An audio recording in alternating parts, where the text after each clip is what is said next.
All right. Good afternoon, listeners. My name is Charles Scott, and the program is called Can We Talk? And I'm here with Charles Scott Jr. Junior, how you guys doing today? And the name of the program is called Can We Talk? Every week we come to you with information pertaining to the housing market and the economics of the area. So lately there's been a lot happening. A lot of changes, right? Exactly. So we're here to give you some information. Hopefully it can help you in your investments or your daily life as far as some of the things that you need to know. And also we are here to let you know that change is about the only thing that keeps on changing. Right, that's the only thing you can do in real estate. You can guarantee on change is going to happen, and we're here to make sure that when you see this change happen, you can adapt and make the right moves in your plan of home ownership. Well, since the last time that we were here, I talked to you about maybe we can tell the people about some creative ways in order to invest, or creative ways to purchase property. Yes, because as you see with the interest rates going up, people may have more difficulty buying houses because the interest rate is going up. But the interest rate going up means that they're qualified for less when it comes to the bank. But there are creative ways that they can get around this. Sure. What happens is everything equalizes itself. Yes. If the rates go up, prices come down, so everything averages itself out.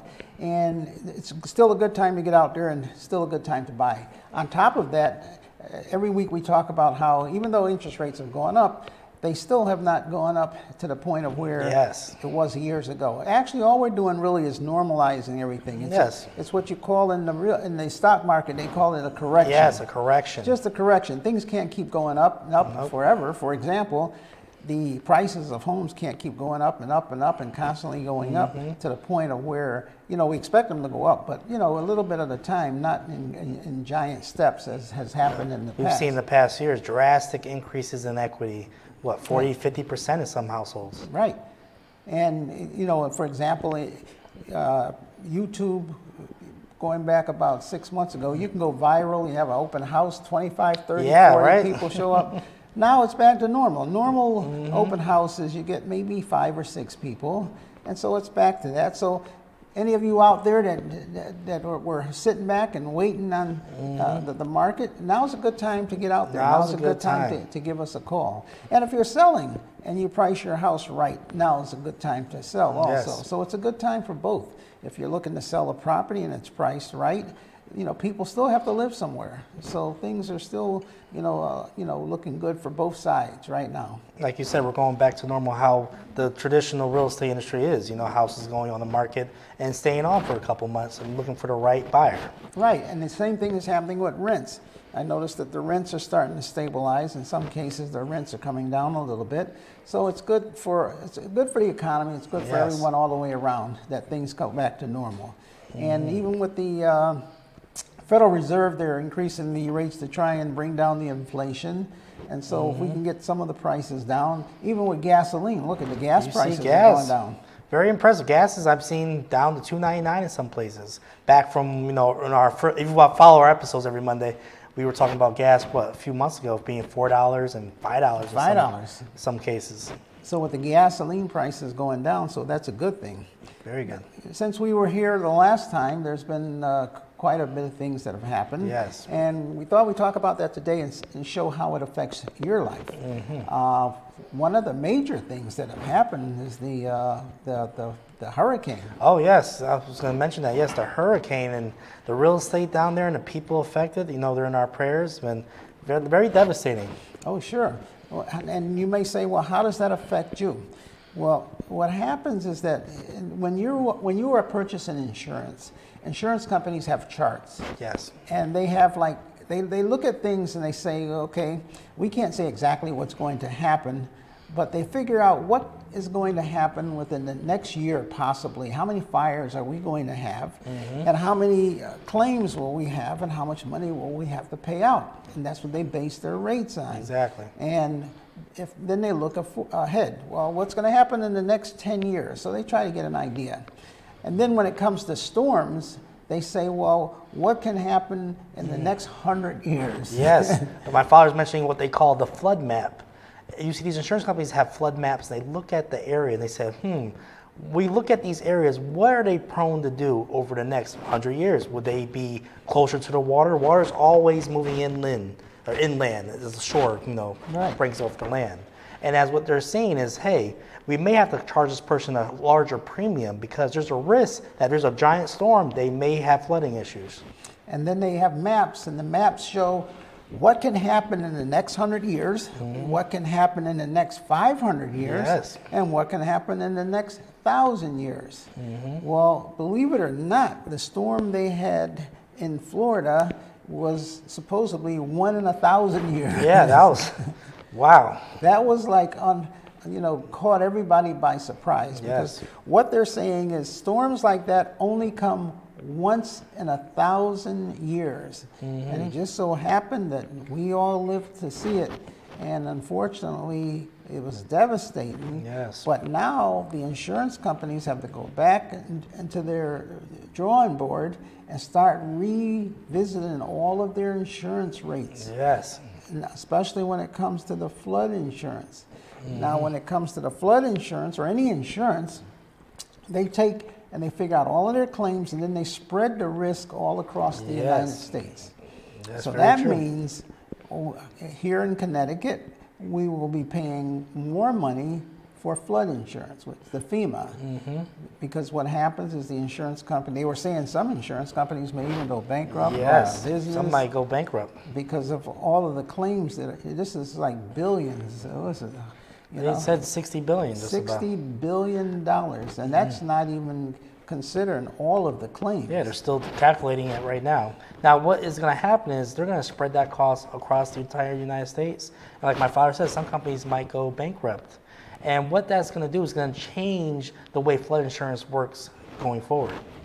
Not only that, I was reading just yesterday where some cities may not even let the people rebuild their homes Oh, wow. in certain areas. Yes. Because they're saying it's such a risk. Too much risk. Not only that, how could you build a home if you can't get homeowners insurance? Exactly. The bank's not going to give you money to be able to build a house if you can't get insurance on the house and the house burns down or the house has a flood. Exactly. So unless you can get insurance on that property, you can't build that property. And on top of that, the cost of the insurance, you can imagine what Oh, it my would goodness. cost. And some you hear on TV, some people saying, oh, we're going to rebuild and we're coming back.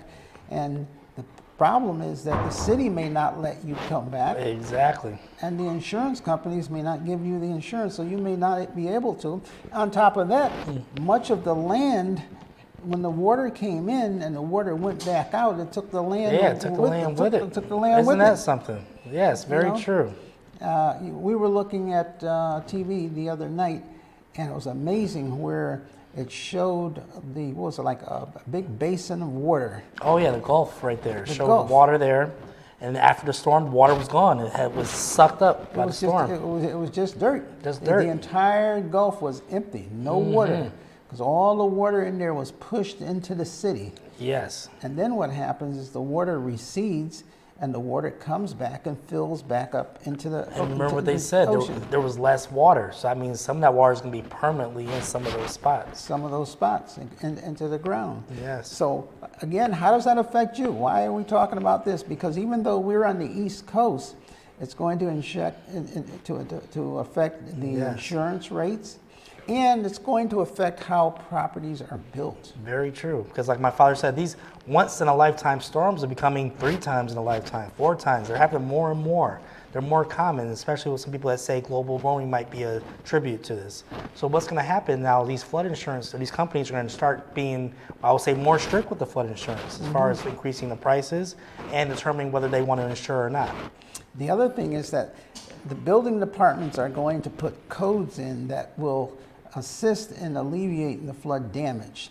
I know that when the flood came into Connecticut, which was a hurricane, I forget which one it was. I think it was Sandy, Yeah, Sandy. 10 years ago, yeah. They required that the homes be built, and oops, got a phone call here.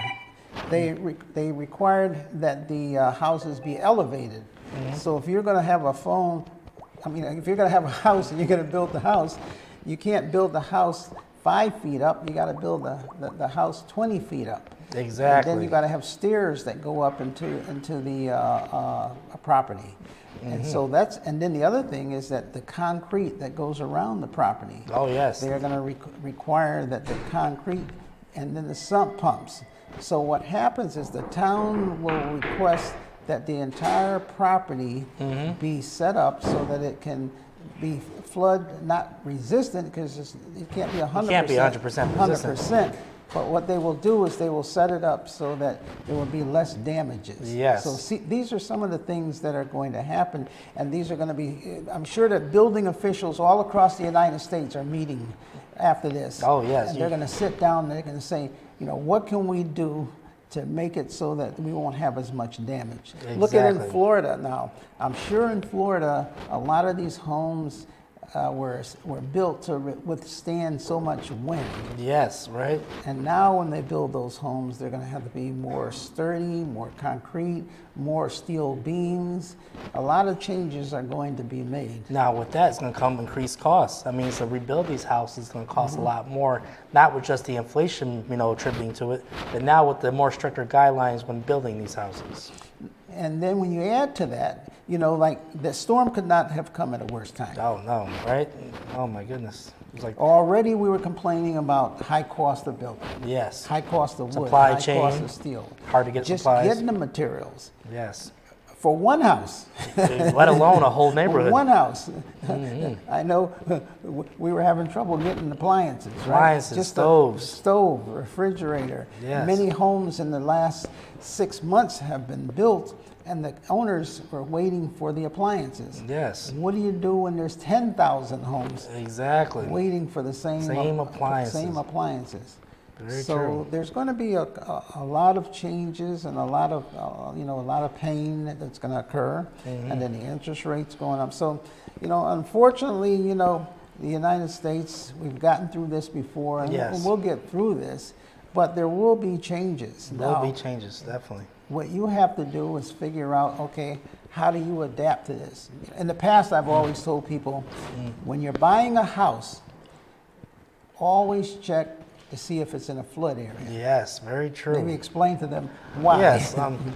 When it comes to buying a property, especially around here, Bridgeport and Fairfield County, we encounter water in some places you would never think there would be water. You'll be looking at a house and you'll say, okay, let's check to see if it has flood insurance. I always check to make sure if it has flood insurance or it needs flood insurance.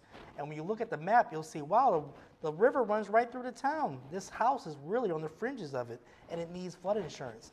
And that may be a house that we avoid, because what you'll see is when you need flood insurance, that adds another $200 to $300 per month on top of your mortgage.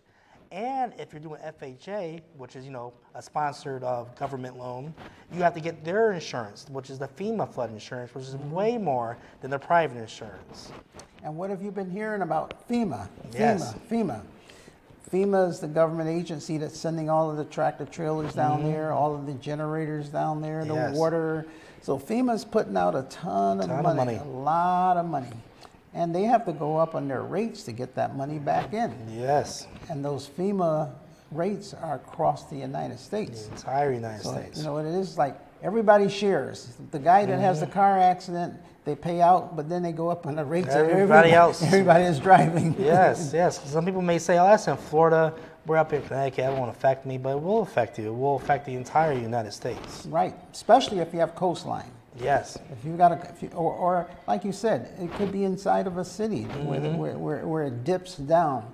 We have certain areas in Fairfield County around this area here where the topography goes down, and then the water recedes into those areas. Very and the true. the cars get stuck in Stratford, Connecticut. Oh, Surf Avenue? Surf Avenue, areas like that, I come off the highway sometimes and I look and I see all the cars standing there trying, and you always get the people that saying, should we or shouldn't we or Oh, shouldn't yeah. we? They want to test their water out. And then the next thing you know, there's a car stuck out Stuck out, stalled in the middle of the pond. because they always say, you can't get out with your finger and stick it in the water and see how Nope. deep it is. Don't risk it. Don't risk it. Exactly. So all of these things have happened, and just in the last week, and This was a crazy storm because it came in and they didn't know which side of Florida it was going to go on. Exactly. It went to the left. It went straight across Florida, went back into the water. It got stronger. Got stronger and took off for South Carolina. Yeah, how about that? Myrtle Beach and all that. So it got a mind of its own. It just swung all over the place. So a lot of people got taken off guard because they said, well, it's not coming this way.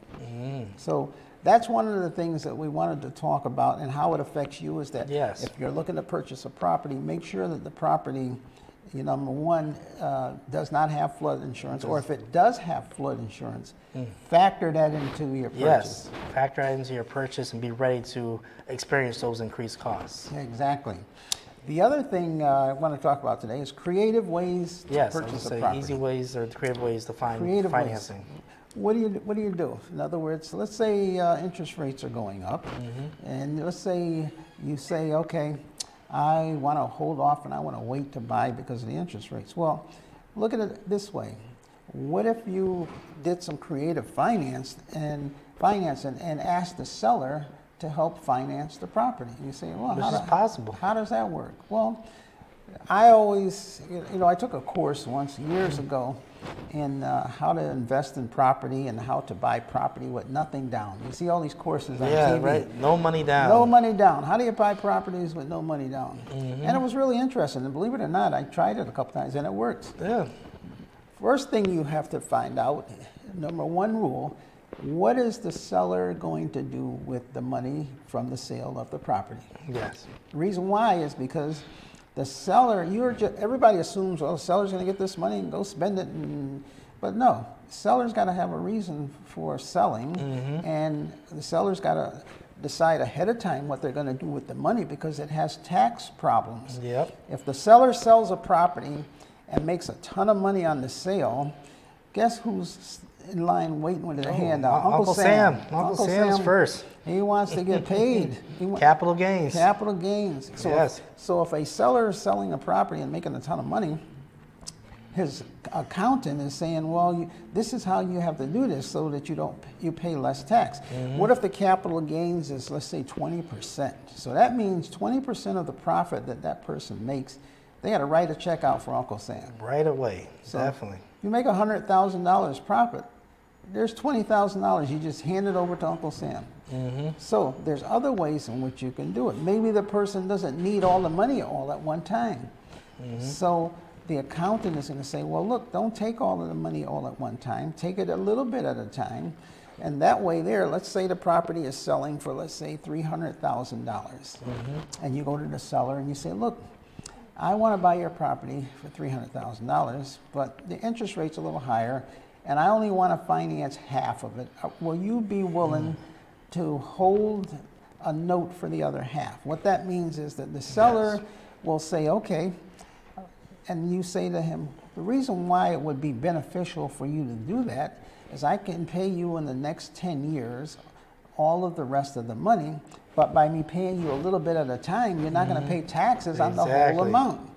You're only going to pay taxes a little bit at a time, and you may pay a lot less taxes because you're not receiving the money in capital gains all at once. Exactly. So therefore, and on top of that, the seller may be retiring.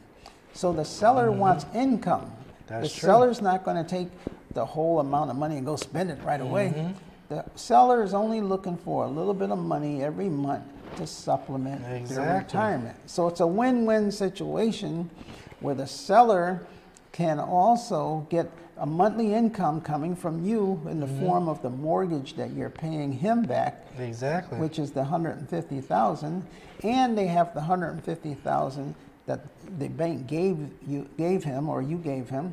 So all parties win. Now, people may not realize there are a lot of owners in that situation that would go for that situation. They want to retire, they may want to move. And the thing is, they still hold the note. They still have the deed to the house. So if you stop paying, guess what? They get to keep all that money and they foreclose on you. Right. So you can pitch your deal to them and say, hey, this is, in your benefit, as far as you hold a note to the house. And then the other situation is they could actually give you the deed to the property, so you still have ownership of the property, but you still have the mortgage with them. So therefore, everybody can win in a situation. And I've done that in the past. As a matter of fact, the very first property that I purchased, that's how I purchased it. I purchased the property because at that time I was young. I didn't have the credit and everything. And what interest rates were back then? Oh, you know what? 16% was what the interest rate was. And I had found a couple that I remember it was a 3-family house. And the couple that owned it, the woman was doing most of the work. The husband was always working, and so she was the one that was going and collecting the rents, and she was tired of collecting the rents, and she was lining up the repairmen, and it was just a lot of work. And so I actually put an ad in the paper. I said, I would like to buy your property. Please call me. You see the signs all over. Oh, yes. And I got a call, and she called me up, and I went and I looked at the property. And I explained to her, I said, look, I don't have all the money. I remember that time the property was selling for something like $45,000. Wow, those prices. Oh, man. And I said, here's what I'll do. And I sat down with her and her husband. I said, I will give you $10,000 up front. And that's $10,000 that you can keep. And I will pay you the rest of the money within 2 years, $35,000. But I will pay you every month, a monthly payment, just as I was borrowing the money from the bank. And then at the end of the 2 years, we have what they call a balloon payment. That's where all the money is due, all at one time. All at one time. So I've got 2 years, I can pay them monthly payments. And then at the end of the 2 years, I had to pay them all the money because it was all due. All due. But my theory was now, and I said to them, I am going to take this property and I'm going to fix it up. I'm going to do the inside, put new furnaces in. I'm going to paint it, make it really look really nice. And then I'm going to be, they had 2 tenants in there. And I said, I'm going to have the tenants and pay me the rent. And what I'll do is I'll be able to pay you. And then at the end of the 2-year period, I will refinance the property. That means it'll be worth a lot more money. I can go to the bank, get a mortgage on the property, and pay them the rest of the money. Correct. So that's how I did it.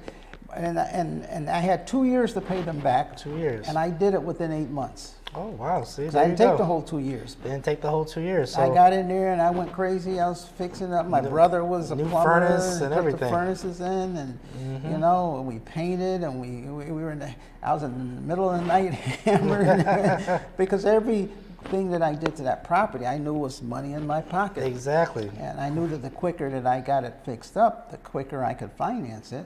And I said to them, the worst situation that could happen to you is that if I do all this work and I don't pay you, you get a nice fixed up house. Exactly. The owners will get the house back and it'll be fixed up and have even more property, to get equity in it. Right. And I wasn't going to let that happen, though, Nope. because I was, so both sides had a motive to make sure things worked out. Like you said in previous episodes, a good deal is when both sides are satisfied. Both sides are happy. And Yes. everybody was happy. I got in, I fixed the property up. Within 8 months, I paid them the money. I refinanced it, and I got a big check. And that was one of the first vacations that I took. I went up and took a vacation. I went to Jamaica for a whole week. Yeah, how about that? And think about it, you're in Jamaica, now you have an income producing asset. You got a 3-family house. Exactly. I had 3 rents coming in. I had property. I had equity in the property. Yep. And the sellers got their money. The tenants got a nice fixed up house. Yes. Everybody made out. You did this in an environment of 16% interest And rates. the interest rates were 16%. What are we at now? We're approaching 6, 7. So there's Big deal. big room for opportunity, people. There's opportunity. This still works. It still works. And to put the icing on the cake, The cherry on top. What you the got? $10,000 that I gave them, I used for my credit cards. Oh, there you go. I actually took a loan out on the credit cards because, like I said, I didn't have any money at that time. Yep. And I told them I would give them So $10,000. you started with no money down. No money, Not a cent. No money down. Right from the credit cards to the house, refinance, now you're on vacation. That was how it worked. Wow. In real estate, they always say OTM, other people's money. Other people's money. You leverage, and you figure Leverage. out how can you get that money to, you get the I had the money working for me. I went on vacation and the money was still working for Still me working while I for was you. on vacation, came back, and many years later sold the house, but for many years collected rent from the property, and everybody was happy. I managed the property. So this is some of the things that, I can possible. tell you from experience. This is one of many things that I did that I will be sharing with you in the future. In times like this, you just get creative. Now, you tell them you had to order a course and take classes. Like we say, YouTube University, I'll tell you that same course he took, somebody uploaded it. Yeah, type in No Money Down. Right. The name of that course is called No Money Down, and it's on YouTube today. And there's plenty of other people explaining that too, including us, as far as when they break it down to detail. We can't go too much detail here, but it's possible to get a house no money down still in this day and age. Right. Or there's so many other creative ways Very to creative purchase ways. property. So the more you listen to it, call us. In other words, Yes. And we're going to continue this series into next week's episode. Creative ways, as you see, to find a house and get financing. give us a call, and the number is there, 203-334-7434. You can check out our website. Yes. But call us personally. There's a lot of different things out there and information that we can share with you, and there's no cost for this information. No cost at all. This is a public We're here to help. service that we're giving out there, and we're trying to assist you. Yes. So, you want to close us out? Yes, definitely. So we're going to continue the series of creative financing. Tune in next week, and we'll go from there. Until next week, God bless. Amen.